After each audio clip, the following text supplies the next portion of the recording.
Hallelujah. सभी को जय मसीह की। आइए सब आंखों को बंद करेंगे, हम प्रार्थना में चलते हैं। आज के वचन के लिए हम सब प्रार्थना करेंगे। हालेलुया। सर्वशक्तिमान परमेश्वर प्रभु, मैं तेरी बेटी परमेश्वर तेरे सम्मुख आती प्रभु जी, मैं प्रार्थना करती इन लोगों के लिए जो आज के वचन को सुन रहे हैं परमेश्वर जी। सच में जो तेरी इच्छाओं को जानना चाहते हैं, जो समस्याओं में है पवित्र आत्मा परमेश्वर, सच में तेरा कलाम बोलता है तेरी 1 और 1000 तेरी दाहिनी और 10,000 गिरेंगे परंतु उनमें से एक भी तेरे सम्मुख ना आने पाएगा। प्रभु यीशु मसीह के नाम में ये वचन पूरा होने पाए। कोई भी अंधकार की गंदी शक्ति किसी भी रीति से परमेश्वर, कोई भी समस्याएं, कोई भी शैतान इनके समीप ना आने पाए। दुष्ट के हर एक जलते तीर को मैं इनके ऊपर से कैंसिल करती हूँ। परमेश्वर तू आशीष दे प्रभु। सच में मैं प्रार्थना करती हूँ आज के वचन के लिए परमेश्वर, जो तूने इनके बीच में भेजा है पवित्र आत्मा जी। ये वचन परमेश्वर जो लोग सुने परमेश्वर, तो उनकी परिस्थितियाँ चेंज होने पाए, उनके जीवन में बड़ी गवाहियाँ बनने पाए। और पवित्र आत्मा परमेश्वर 2025 में वो आत्मिक रीति में और सच में खुदा बाप प्रभु तेरी आशीषों में बढ़ते जाएं और तेरे नाम की महिमा होने पाए। यीशु मसीह के नाम में मांगती हूँ, आमीन। हालेलुया। आज के वचन का विषय है वाई वाइडरनेस, जंगल का सफर क्यों।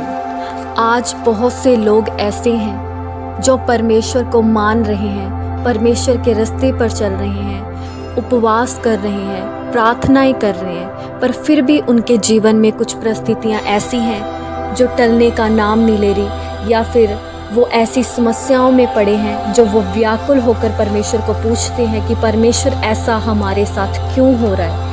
आज का वचन आपके जीवन में शांति को देगा और आज का वचन आपको बताएगा कि सचमुच ये परिस्थितियाँ, ये परेशानियाँ और ये परीक्षाएं क्यों परमेश्वर ने हमारे जीवन में रखी है। जब इजरायली लोग निकल रहे थे मूसा के साथ में मिस्र देश से, तो परमेश्वर उनको जंगल के रास्ते से लेकर के गया। अगर परमेश्वर चाहता तो उनको किसी सीधे रास्ते से भी लेकर के जा सकता है। परमेश्वर ने वो जंगल का रास्ता उनके लिए क्यों रखा? वो सिर्फ यही कारण था कि परमेश्वर उन इजराइलियों के जीवन में आशीष दे सके, उनको जांच सके। आज का वचन आपको बताएगा कि क्या कारण है, क्या रीज़न है कि आप लोग आज तक इन परिस्थितियों में पड़े हुए हैं। हालेलुया। आइए सब निकालेंगे वचन को, व्यवस्था विवरण 8:2। वचन पढ़ने से पहले आप सब अपनी आंखें बंद करें और परमेश्वर को कहें कि प्रभु सच में मैं जानना चाहता हूँ, मैं जानना चाहती हूँ परमेश्वर कि क्यों ये परिस्थितियाँ हमारे जीवन में हैं। आज का वचन परमेश्वर मुझसे बातें कर परमेश्वर जी और मुझे बताए अब्बा। हालेलुया। पढ़ेंगे व्यवस्था विवरण 8:2 को। और स्मरण रख कि तेरा परमेश्वर यहोवा उन 40 वर्षों में तुझे सारे जंगल के मार्ग में से इसीलिए ले आया है कि वह तुझे नम्र बनाए। हालेलुया। सबसे पहला कारण है नम्रता, क्योंकि जब भी परमेश्वर किसी मनुष्य को धूलि पर से उठाता है तो सबसे पहले परमेश्वर उसको नम्रता देता है, क्योंकि बहुत ही जरूरी है आगे को चल करके उन आशीषों को संभालना हर किसी के बस की बात नहीं होती। बहुत से लोग ऐसे होते हैं जो आशीषों को देखते हैं, कुछ समय तक वो बनी रहती हैं और कुछ समय के बाद वो उन आशीषों में इतना गहराई से चले जाते हैं कि वो परमेश्वर को ही भूल जाते हैं। तो सबसे बड़ा कारण है नम्रता। जब हम किसी ऐसी कठिन परिस्थितियों में होते हैं जहाँ पे दुख होता है, जहाँ पे ऐसा कांटा जो शैतान हमारे जीवन में जब होता है, तो हम परमेश्वर को याद करते हैं, हम बाइबल पढ़ते हैं, तो हम परमेश्वर को बोलते हैं, हम उस दुख में से निकलते हैं। तो हम परमेश्वर के सामने जा कर के हम परमेश्वर को बोलते हैं कि परमेश्वर आगे को हम सच में तेरी कलीसिया को या परमेश्वर ऐसे किसी व्यक्ति को परमेश्वर परेशान नहीं करेंगे, या परमेश्वर जी हम ऐसे लोगों की सहायता करेंगे जो परेशानियों में हैं, हम उनके दुखों को समझते हैं। हालेलुया। जब परमेश्वर ने दाऊद को राज्य दिया, शाऊल के हाथ से राज्य छीना, तो सिर्फ नम्रता ही यही कारण था, क्योंकि शाऊल भूल चुका था परमेश्वर को। वो अपनी आशीषों में इतनी गहराई से उतर चुका था कि वो परमेश्वर के राज्य को भूल चुका था। वो भूल चुका था कि कैसे उसकी कलीसिया को चलाना है, कैसे परमेश्वर की दी हुई राज्य की रखवाली करनी है। हालेलुया। पर दाऊद ने उस बात का ध्यान रखा। जब जब वो पाप करता था, पाप दाऊद ने भी किया, पाप शाऊल ने भी किया, पर फर्क इतना था कि शाऊल ने पश्चाताप नहीं किया, पर परमेश्वर ने दाऊद के जीवन में नम्रता को दिया, जिसकी वजह से वो गिरता था और परमेश्वर के सामने पश्चाताप के साथ जाता था, और नम्रता के साथ वो परमेश्वर के सम्मुख जाता था, अपने पापों का अंगीकार करता था। हालेलुया। अगर आज आपको लग रहा है आपने पिछले दिनों कुछ ऐसे पाप किए हैं, या किसी का ऐसे दिल दुखाया है, या ऐसे कोई काम किए हैं जिससे किसी को ठेस लगी हो, तो आप अपनी आंखें बंद करें और परमेश्वर को कहें कि परमेश्वर, मैं माफ़ी चाहता हूँ उन पापों के लिए जो पिछले दिनों परमेश्वर हमने तेरे कलीसिया के साथ, परमेश्वर तेरे लोगों के साथ कठोरता का बर्ताव किया। परमेश्वर जी, हम पश्चाताप करते हैं उन पापों के लिए। आज इसी घड़ी परमेश्वर हमारे हृदय के अंदर वो नम्रता दे परमेश्वर, ताकि हम तेरे वचन का, तेरे राज्य का सुसमाचार प्रचार कर पाए। हालेलुया। आगे वचन पढ़ेंगे। आगे लिखा है, और तेरी परीक्षा करके यह जान ले कि तेरे मन में क्या है। हालेलुया। व्यवस्था विवरण 8:2 में लिखा है कि वह तुझे नम्र बनाए, और तेरी परीक्षा करके यह जान ले कि तेरे मन में क्या है। हालेलुया। आज बहुत से लोग ऐसे हैं जो परमेश्वर में आते हैं, जो एवरी संडे हर दिन चर्चेज में आते हैं, और वहाँ पे आकर के अगर कोई बीमार है तो उनके मन में सबसे पहला जो सवाल रहता है वो यह रहता है कि हम यहाँ से चंगियाई लें, चंगे हो जाएं, और उसके बाद हम चर्च आना बंद कर देंगे। बहुत से लोग ऐसे होते हैं, जैसे ही हमारा बिजनेस खुला हम चर्च आना बंद कर देंगे। उनके मन में होता है कि कहीं चर्च में आने से उनका धर्म ना बदल जाए, उनके जीवन में किसी ऐसी परिस्थिति ना आ जाए, या उनके रिश्तेदार उनसे नाराज ना हो जाए। हालेलुया। जब आप परेशान होते हैं तो परमेश्वर आपके जीवन में जो कठिन परिस्थितियां डालता है, तो उसके द्वारा सबसे पहले परमेश्वर आपके मन को जानता है। हालेलुया। जब मूसा के साथ इजरायली जंगल से जा रहे थे, तो बहुत से ऐसे इजरायली थे जो कुड़कुड़ा रहे थे परमेश्वर के विरुद्ध, जो अपने मन में सोच रहे थे कि परमेश्वर, इससे अच्छा तो हम मिस्र देश में थे, चाहे हम गुलामी में थे, चाहे हम समस्याओं में थे, पर हम वहाँ पे अच्छे से खा रहे थे, रह रहे थे। वहाँ पे परमेश्वर ने उनकी परीक्षा की, उनके मनों को जांचा कि कहीं इनके मन में मेरे से ज़्यादा किसी और वस्तु की चाह तो नहीं है। आज अगर आपको लगता है कि आपके मन में भी शैतान यही विचार डाल रहा है कि इससे अच्छा तो पुराने समय में था, इससे अच्छा तो वही था, तो आप उस विचार को कैंसिल करें। आपको इन परिस्थितियों में अपनी जुबान को, अपने शब्दों का सही इस्तेमाल करना है।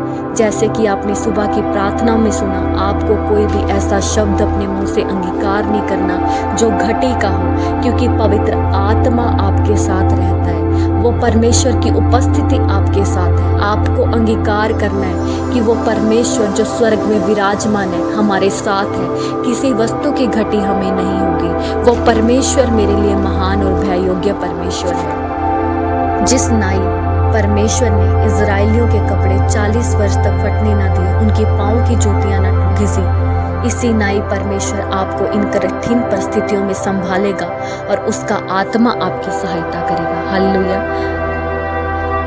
उससे आगे लिखा है व्यवस्था विवरण 8:2 में, और कि तू उसकी आज्ञाओं का पालन करेगा या नहीं। हालेलुया। पूरा वचन पढ़ेंगे। यहोवा उन 40 वर्षों में तुझे सारे जंगल के मार्ग में से इसलिए ले आया कि वह तुझे नम्र बनाए, तेरी परीक्षा करके यह जान ले कि तेरे मन में क्या है, और कि तू उसकी आज्ञाओं का पालन करेगा या नहीं। आज अगर आप ऐसी परिस्थितियों में हैं जहाँ पे आपको सहन करना मुश्किल हो रहा है तो आप परमेश्वर से कहें कि परमेश्वर इन परिस्थितियों में भी मैं विश्वास योग्यता में बनी रहूं, विश्वास योग्यता में बना रहूं। और परमेश्वर तो मेरे अंदर विश्वास का वरदान दे, मुझे दान दे परमेश्वर कि मैं तेरी आज्ञाओं को भी चल सकूं, क्योंकि तेरी इच्छा क्या है परमेश्वर, किस मार्ग में तू मुझे लेके जाना चाहता है, किस रास्ते पे तू मुझे लेके जाना चाहता है। आपको पूछने की ज़रूरत है। आप परमेश्वर को कहें कि परमेश्वर चाहे तू मुझे किसी भी परिस्थिति में क्यों ना रखे, तो मैं हमेशा तेरी आज्ञाओं का पालन करूंगा। क्योंकि बहुत से लोग मैंने अपनी ज़िंदगी में देखे हैं, जैसे ही उनके पास आशीषें आती हैं वो 1 साल 2 साल परमेश्वर में चलते हैं, बढ़ते हैं, पर धन का धोखा और वे विचार में आकर के गिर जाते हैं। हालेलुया। आज आप सबको परमेश्वर के सामने कमिटमेंट करनी है कि परमेश्वर जब तू मुझे बढ़ाएगा तो हम तेरे आज्ञाओं का पालन करेंगे, मैं और मेरा घराना तेरी सेवा करेगा। परमेश्वर ने जिसको अपनी आत्मा, अपने शरीर, आप अपनी देह के द्वारा, अपने धन के द्वारा परमेश्वर की सेवा कर सकते हैं। आज परमेश्वर ने जिसको जिस चीज़ की भी सेवा दी है, आपको उसमें बने रहना है और परमेश्वर के साथ में वाचा बांधनी है। और जब आप ऐसा करोगे तो परमेश्वर का वचन भजन संहिता 107 के 35 में बोलता है, वह जंगल को जल का ताल और निर्जल देश को जल के सोते कर देता है। हालेलुया। वचन का अर्थार्थ है कि परमेश्वर जंगल में से भी एक रास्ते को निकाल देगा और परमेश्वर ऐसी जगहों पर भी जो निर्जल हैं, जहाँ पे पानी नहीं है, जहाँ पे उम्मीद हमारी ख़त्म हो चुकी है, परमेश्वर वहाँ पे भी ऐसी आशीष को हमारे जीवन में दे देगा जो हमने कभी सोची नहीं। हालेलुया। आइए सब अपनी आँखों को बंद करेंगे और प्रार्थना करेंगे और आपको कुछ डिक्लेरेशन हमारे साथ करनी है। आपको अंगीकार करना है अपनी जुबान के द्वारा कि परमेश्वर मैं सच में नम्रता के साथ तेरे पीछे चलूँगा। आइए सब घोषणा करें, क्लेम करें अपनी जुबान से कि परमेश्वर मैं तेरे सामने नम्र बनूंगा, तू मुझे नम्र बना, परमेश्वर तू मुझे नम्र बना। हालेलुया। दूसरी डिक्लेरेशन आपको करनी है कि परमेश्वर सच में मैं तेरे पीछे चलना चाहता हूँ, तेरा आत्मा मुझे बतलाए कि किस रास्ते पे और किस प्रकार से तेरी इच्छा को मैं पूरी करूँ। थर्ड डिक्लेरेशन आपको करनी है कि परमेश्वर मैं तेरी आज्ञाओं का पालन करूंगा, परमेश्वर मैं और मेरा घराना तेरी सेवा करेंगे। हालेलुया। आप विश्वास करें, जो डिक्लेरेशन आपने आज की है, परमेश्वर के आत्मा ने आपके ऊपर से हर एक बंधन को तोड़ दिया है। आइए सब आंखें बंद करेंगे, प्रार्थना करती हूँ मैं आपके लिए। हालेलुया। सर्वशक्तिमान परमेश्वर प्रभु, आज पवित्र आत्मा सच में परमेश्वर जो वचन का बीज इनके जीवन में गया है, पवित्र आत्मा जी मैं विश्वास करती हूँ पवित्र आत्मा, तूने हर एक जंगल को जल का ताल और निर्जल देश को जल के सोते में तब्दील कर दिया है परमेश्वर। और सच में पवित्र आत्मा इस वीक में इनकी गवाहियां बनने पाए। हर एक स्पिरिट को, उन दुष्ट आत्माओं को, मैं हर एक शैतान को जिनके जीवन में रुकावटें पैदा कर रहा है, जो इनके विचारों को नेगेटिव कर रहा है, यीशु मसीह के नाम में मैं बांधती हूँ और दूर उजाड़ स्थानों में फेंकती हूँ। परमेश्वर जी तू आशीष दे और पवित्र आत्मा इनको बड़ा और ब्लेस कर यीशु मसीह के नाम में। आमीन। हालेलुया। आप सभी जन जो भी अपने लिए प्रेयर करवाना चाहता है, अपने परिवारों के लिए प्रेयर करवाना चाहता है, तो आप सब हमारे मिनिस्ट्री के दिए गए प्रेयर लाइन नंबर्स पे कॉन्टैक्ट कर सकते हैं। व्हाट्सएप नंबर्स पर अपनी फ़ोटोज़ को शेयर कर सकते हैं। हमारी पास्टर टीम आप सबके लिए प्रार्थना करेगी। सबको जय मसीह की। God bless you. मिलते हैं अगले समय में।